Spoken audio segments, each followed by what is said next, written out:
বোন, কাল থেকে তুমি আর কাজে আসবে না। কেন ভাইয়া, কি হয়েছে? এই মাসে তুমি 10 দিনের ছুটি নিয়েছো এবং না জানিয়ে, না ফোন না মেসেজ, আর ঘর বাড়ি কি নোংরা করে রেখেছো। দেখুন ভাইয়া, আমার ফোনটা নষ্ট হয়ে গিয়েছে, তাই আমি আপনাদের কিছু বলতে পারি নাই। আরে আমি আর কিছু শুনতে চাই না, এই বাসায় আর এসো না। দেখুন ভাইয়া, এমন করবেন না, আমাকে চাকরি থেকে বরখাস্ত করবেন না। আমি আর আপনাদের কাছ থেকে কোনো ছুটি নিব না। তোমাকে একবার এখান থেকে চলে যেতে বলেছি না, যাও এখান থেকে।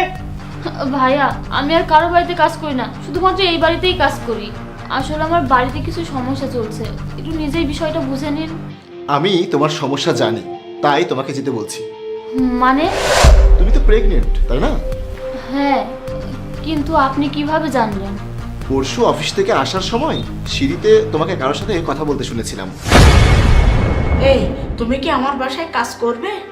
খালাম্মা, আমি 3 মাসের গর্ভবতী। আমি ওই বাসার ভাইয়াদের কাজ করি। আমি ওখানে অনেক ভালো আছি। আমি আর কোনো কাজ করব না, আর আমার এত কাজ করার ক্ষমতাও নেই। আজ আমি আসি। ঠিক আছে মা।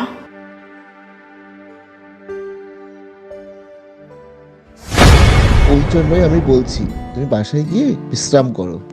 কিন্তু ভাইয়া, আমার স্বামীর আয় সংসার চালানোর মতো না, তাই আমাকে কাজ করতেই হবে।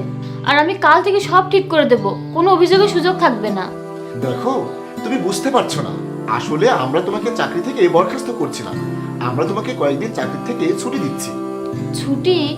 আর টাকা নিয়েও কোনো চিন্তা করবে না। আচ্ছা, আমরা তোমাকে প্রতি মাসে কত টাকা করে দেই? 5000 টাকা। 5000 টাকা? আমরা তোমাকে আগামী মাস থেকে প্রতি মাসে তোমার বাড়িতে 5000 টাকা করে পাঠিয়ে দেবো। তুমি আর এই বাড়িতে কাজ করতে আসবে না। কিন্তু ভাইয়া, কাজ না করে টাকা? তুমি কি জানো আমরা যেখানে চাকরি করি সেখানে কি হয়?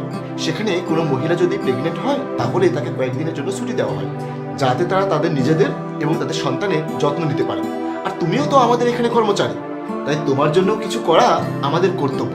আর একটা কথা বলো, আমরা তোমাকে কি বলে ডাকি? বোন। আর তুমি আমাদের দুজনকে কি নামে ডাকো? ভাইয়া। আর একজন ভাইয়ের দায়িত্ব কি? বোনকে সাহায্য করা, কারণ তুমিও আমাদের ঘরেরই একজন। তাই এখন কোনো কথা না বলে বাসায় যাও, বিশ্রাম নাও। কিন্তু আমি যেন আর কখনো না শুনি যে তুমি অন্য কোনো জায়গায় কাজ হাতে নিয়েছো। আর ডেলিভারির সময় যা খরচ হবে সেটাও আমরা দেখব, কোনো টেনশন নেবে না।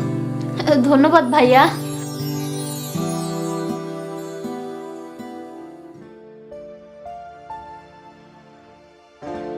ভাইয়া, তুমি বলে তো দিলে, টাকা কোথা থেকে দেবে? আরে ভাই, একটা কথা বল, আমরা তো এরকম অনেক খরচ করি যা অর্থহীন। আমরা